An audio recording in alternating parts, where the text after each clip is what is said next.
Ici Yannick Vézina et je vous souhaite la bienvenue à ce tout premier épisode de Pas sorti du bois, le podcast 100% trail. Mesdames,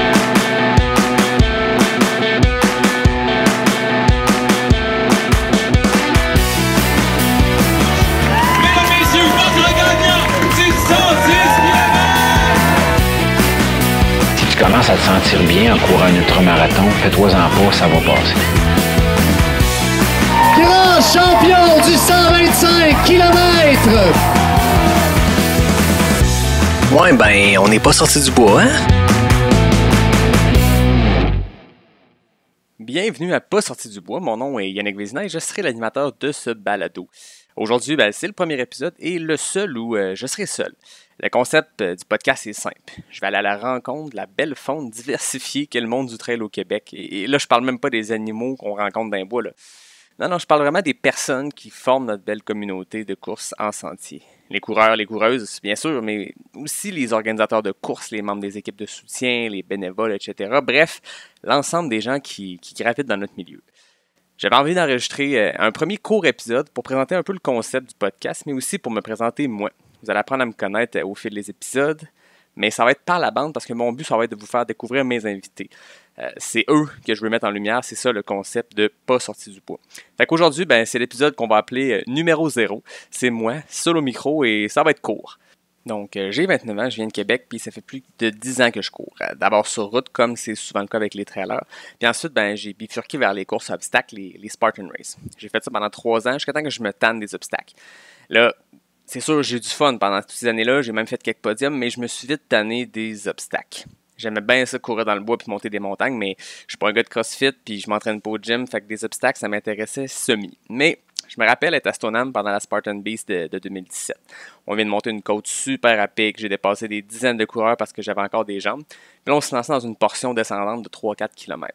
Les gens de Québec qui connaissent la boucle de la station, c'est la descente après les télésièges au top de la montagne. Fait que je me lance là-dedans, ça déroule puis je me laisse aller, puis j'ai vraiment du gros fun à survoler le parcours. Puis à ce moment-là, je me passe vraiment le commentaire dans ma tête. Il me semble que ce serait le fun de faire des courses à obstacles sans les obstacles. Ben oui, man. Ça s'appelle la course en sentier, mais à l'époque, je connaissais pas ça. Puis là, je tombe sur le livre Territoire inconnu de Patrice Godin. Puis là, je découvre le trail, les ultramarathons, puis je capote. Ce livre-là m'a ouvert les yeux. La philosophie de Pat me faisait capoter.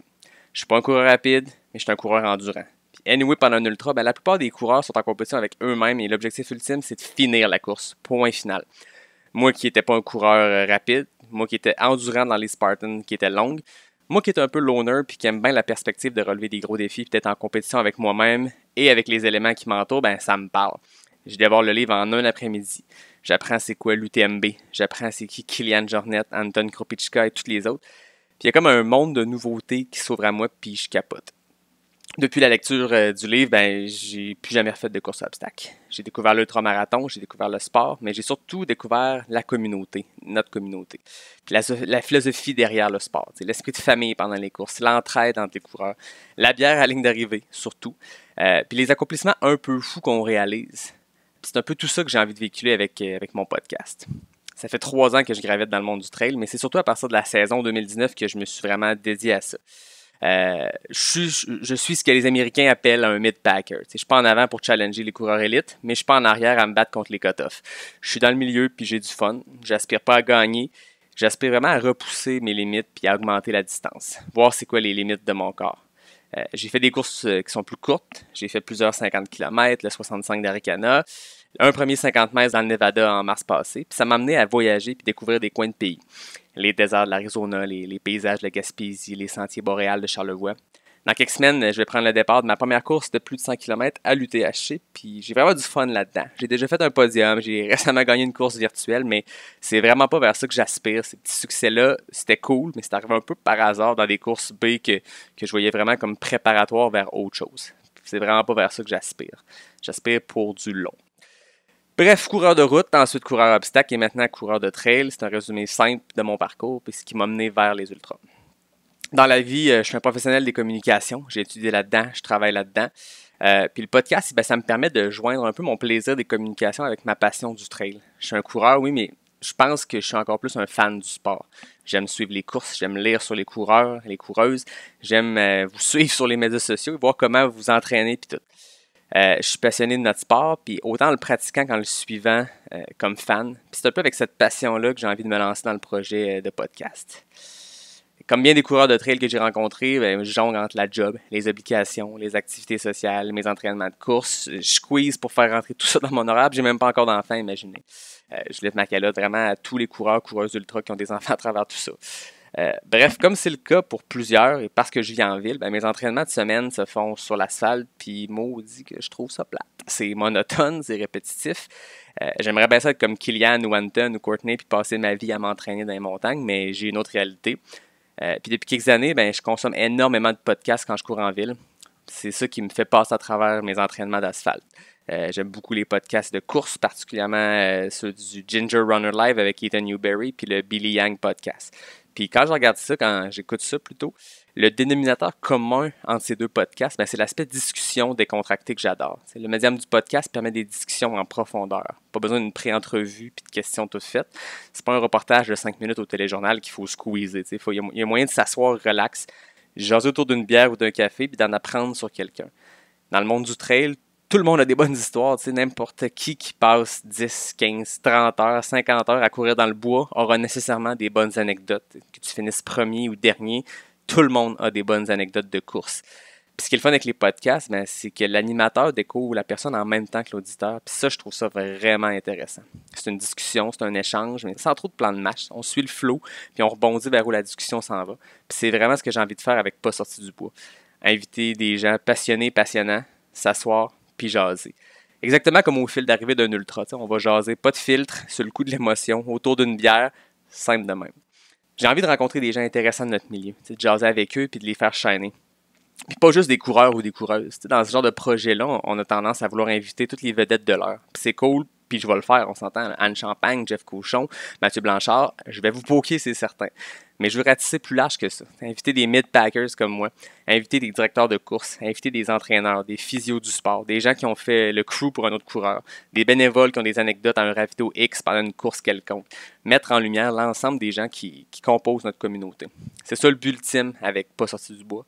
M'inspirer des podcasts de course que j'aime, mais faire mon propre truc. Je suis pas le seul à en faire au Québec, puis c'est parfait, mais je vais le faire à ma façon.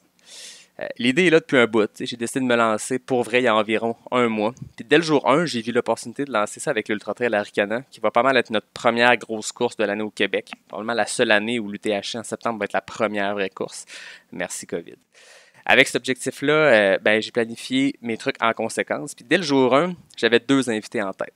Je voulais commencer tout ça avec Guillaume Barry, qui est champion en titre de l'UTHC, qui avait causé toute une surprise l'année passée. Je me suis dit que ce serait comme le timing parfait, question de jaser de sa course de 2019, mais surtout de sa préparation pour 2020. Puis ensuite, je voulais recevoir Marlène Côté, qui est directrice générale de l'Ultra Trail Arikana. Si on pense que la COVID a changé nos plans de petits coureurs individuels qui sont déçus de voir leur course être annulée, imaginez à quel point les organisateurs ont eu une année de fou. À quelques jours de l'UTHC, je me disais que ça allait être super intéressant de jaser avec elle de l'édition spéciale de cette année, mais aussi de l'historique et les ambitions de l'événement. Fait que c'était ça mon plan idéal. Guillaume Barry, Marlène Côté pour les 2 premiers épisodes. Puis question de lancer le projet en grand, faisons des entrevues en vrai, devant une caméra, pour essayer de capturer un peu le mood du podcast. Ce ne sera pas toujours le cas de le faire en live et de le faire en face à face, de le faire devant caméra. Mais pour commencer, je trouvais que c'était intéressant de faire ça comme ça. Puis vous savez quoi? C'est exactement ce qui va se passer. Guillaume et Marlène, tous les deux, ont été les premiers à qui j'en ai parlé et ils ont accepté. Fait que surveillez ça, d'ici quelques jours, je vais lancer tout ça officiellement. J'en profite pour les remercier d'avoir accepté de casser la glace avec moi. C'est eux qui commencent le podcast de Pas sorti du bois, mais c'est aussi ma première fois. Ce sera mes 2 premiers invités. Donc ça va être bien intéressant. Fait que ça va être ça, Pas sorti du bois. Ajoutez tout de suite, habituez-vous pas à la formule monologue. Ça va être la première et la dernière fois. Pour la suite de l'aventure, ça va être des discussions avec du monde qui ont quelque chose à raconter. Je vous donne rendez-vous dès le 2 septembre pour la diffusion du tout premier épisode de Pas sorti du bois avec Guillaume Barry. En attendant, allez vous abonner à ma page Facebook, Instagram, Twitter. C'est simple, .com/Pas sorti du bois en un mot sur toutes les plateformes. Vous allez pouvoir aussi retrouver l'ensemble des épisodes sur passortidubois.com, mais pour l'instant, il y en a un. Avant de finir, j'aimerais remercier David Hébert pour tout le design graphique du podcast. Merci mon chum, c'est vraiment très trippant. J'aimerais aussi remercier mon ami Fred Desroches qui m'a aidé avec le thème musical. Donc, mon nom est Yannick Vézina et je vous dis à très bientôt pour le premier vrai épisode de Pas sorti du bois, le podcast 100% trail.